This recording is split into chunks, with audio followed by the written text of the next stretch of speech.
बताओ कि महाभारत कितने लोगों के बीच में हुआ, कितने पक्ष थे महाभारत में?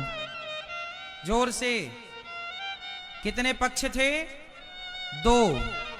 पहला पक्ष पांडवों का और दूसरा पक्ष कौरवों का। कौरव और पांडव, क्या हो गया दोनों में? जोर से मैया, क्या हुआ दोनों में? महाभारत। महाभारत मतलब लड़ाई, दोनों में लड़ाई हो गई। अच्छा ये बताओ, कौरव और पांडवों का जो युद्ध हुआ, महाभारत हुआ, उसकी वजह क्या थी? किस वजह से महाभारत हुआ? कौन बताएगा? बताओ किस वजह से महाभारत हुआ? कौन बताएगा? किस वजह से हुआ है? ठीक है, पीछे वाले भैया, किस वजह से महाभारत हुआ जरा बताओ। हैं? सुनो, जितने लोग बैठे हैं बहुत सावधानी से ध्यान पूर्वक सुनेंगे। महाभारत क्यों हुआ, किसकी वजह से हुआ? तो दोनों सुनो, किसकी वजह से हुआ महाभारत? जोर से। ये पीली मैया कह रही हैं द्रौपदी की वजह से। और कौन कह रहा कुछ? किसकी वजह से मैया? जुआ, जुआ की वजह से। सही है। कुछ लोग कह रहे हैं द्रौपदी की वजह से महाभारत हुआ, कुछ लोग कह रहे हैं जुआ की वजह से महाभारत हुआ। और कोई कुछ कह रहा है किसकी वजह से महाभारत हुआ? ये भैया बताओ। हाँ है? ठीक है, वैसे हमें सुनाई पड़ नहीं रहा है। किसकी वजह से?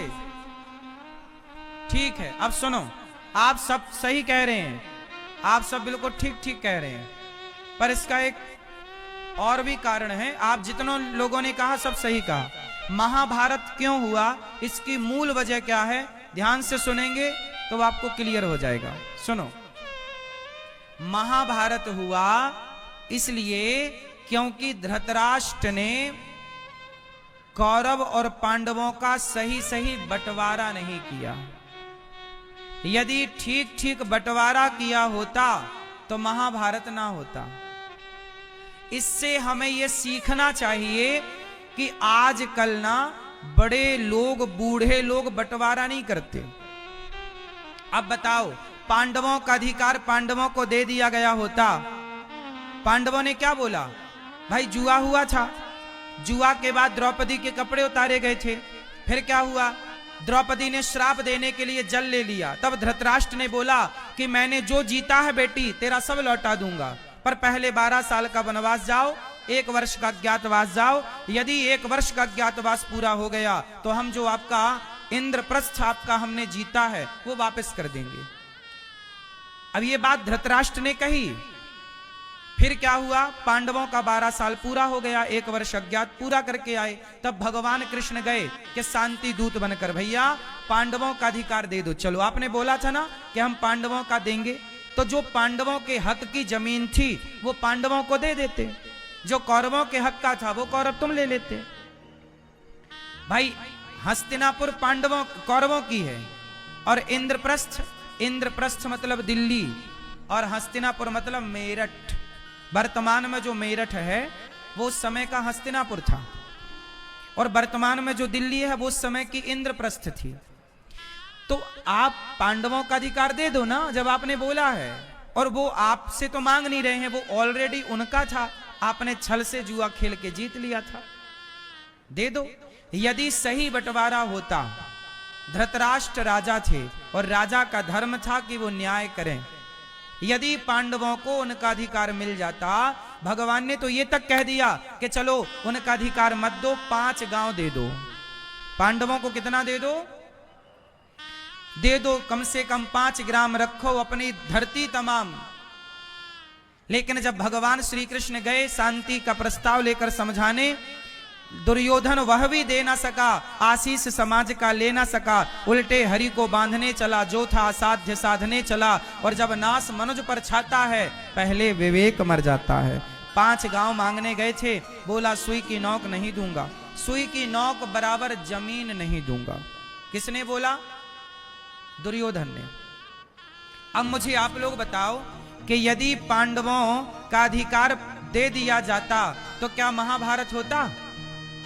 क्यों भैया, बड़े भाई बताओ, यदि पांडवों का अधिकार दे दिया जाता तो क्या महाभारत होता?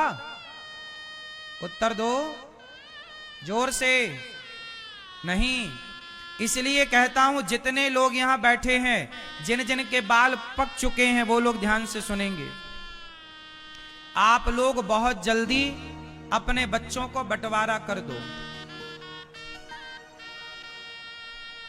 अच्छा ये बताओ, बंटवारा करना ही पड़ता है, ये प्रकृति का नियम है या नहीं? ये बात सही है या गलत है? बंटवारा तो होना ही है। राम लक्ष्मण भरत शत्रुघ्न का भी बंटवारा हुआ था। आप रघुवंशम महाकाव्य उठा के देख लीजिए।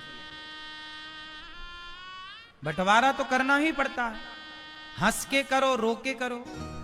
इसलिए भाई भाई आपस में लड़ जाएं, उससे अच्छा है कि लड़ाई झगड़ा होए बिना आप बहुत समय से बंटवारा कर दें, इसी में आपकी भलाई है।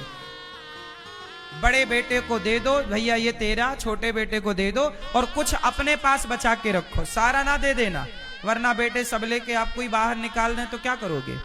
कुछ अपने पास रखो ताकि बुढ़ापे में आपको रोटी मिलती रहे सम्मान की। आजकल ना होता क्या है, बूढ़े लोग बंटवारा नहीं करते। फिर क्या होता है, बंटवारा किए बिना बूढ़े आदमी मर गए, और जब मरे तो बच्चे लड़ने लग जाते हैं, ये वाला मैं लूंगा, ये वाला खेत में, ये वाला घर में, आपस में लड़ते लड़ते मर रहे हैं। तुम तो मर गए, अब तुम्हारे बच्चे लड़के मर रहे हैं, जिम्मेदार कौन? आप जिम्मेदार। यदि तुम्हारे बच्चे आपस में लड़के मर गए तो जिम्मेदार तुम ही तो बनोगे ना, क्योंकि तुमने ठीक ठीक बंटवारा नहीं किया। इसलिए सही वक्त पर सही बंटवारा। देखो, रामायण भी लिखी गई और महाभारत भी लिखा गया। रामायण क्यों लिखी गई? राम ने अपने भाई का अधिकार छोड़ दिया, चल मैं राजा नहीं बनता, मेरी मां चाहती है कि भरत राजा बन जा, लो भरत तुम राजा बन जाओ। अधिकार छोड़ दोगे तो रामायण लिखी जाएगी, और अपना अधिकार मांग लोगे तो महाभारत लिखा जाएगा। मांग लिया पांडवों ने कि हमारा दो, चलो मांग लिया तो महाभारत हो गया, और नहीं मांगा तो रामायण हो गई। राम ने नहीं ही तो मांगा, कहां मांगा राम ने, लेकिन पांडवों ने मांगा कि भैया हमारा वाला चलो हमारे को लौटाओ, खेत हमारा घर ला, तो महाभारत। और सुनो, लड़ाई दूसरों से नहीं होती, लड़ाई अपनों से होती है। पांडव और कौरव कौन है? सगे भाई हैं, चाचा ताऊ के। भाई धृतराष्ट्र और पांडु ये दोनों एक ही पिता की संतान हैं, इनकी माता अलग अलग है। हाँ या ना? दोनों एक बाप की संतान है, सगे भाई हैं, पांडु और धृतराष्ट्र और विदुर जी, तीनों भाई हैं। पर विदुर जी तो अपना नीतिवान है, वो कुछ लेना ही नहीं चाहते, लेकिन ये दो लोग लड़ रहे हैं। धृतराष्ट्र को चाहिए क्या था कि वो ठीक ठीक बंटवारा कर देते, लेकिन लालच आ गया कि मेरे बेटे 100 हैं, ज्यादा जमीन जायदाद चाहिए, तो पांडवों का भी हड़प लेना चाहते हैं। पांडवों को जिंदा जलाने के लिए लाक्षागृह तैयार कर लिया था दुर्योधन ने, जिंदा जलाना चाहता था। भीम भैया को जहर देके पानी में फेंक दिया। दुर्योधन बड़ा मनमाना आचरण करने वाला व्यक्ति है, लेकिन क्या है, धृतराष्ट्र को पुत्र का मोह है, ये मेरा बेटा दुर्योधन। बेटे से लाड़ प्यार करो, पर उतना जितने में बच्चे बिगड़ ना जाएं। कई बार आपके जरूरत से ज्यादा लाड़ प्यार के कारण ना आपके बच्चे आंख वाली हो पर देता है, पर मां भी देती है। सबसे ज्यादा बच्चे आपके पास होते हैं, माताओं के पास। बता, बच्चे ज्यादा किसके साथ होते हैं, पिता के साथ के मां के साथ? बचपन में जोर से मां। तो बच्चों को संस्कार देना किसकी जिम्मेदारी है? बाप की तो है, 100% जिम्मेदारी है, पर बाप से ज्यादा मां की जिम्मेदारी है, क्योंकि बच्चा आपके साथ ज्यादा रहता है, मतलब मां के साथ। जीजाबाई एक स्त्री है, एक मां हुई इस धरती पर, जीजाबाई, शिवाजी की मां।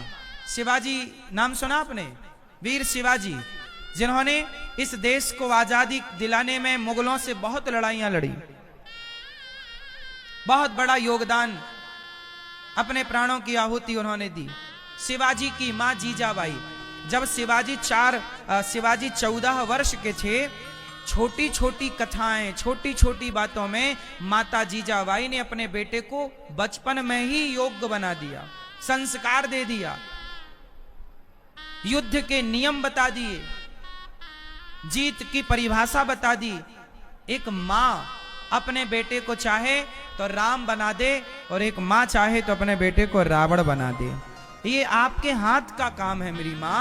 हम ये नहीं कहते कि पुरुष की जिम्मेदारी कुछ नहीं है, पिता की भी जिम्मेदारी है कि वो भी अपने बच्चे को योग्य बनाए, आपकी पूरी जिम्मेदारी है, लेकिन मां की भी जिम्मेदारी है। बच्चे बिगड़ते हैं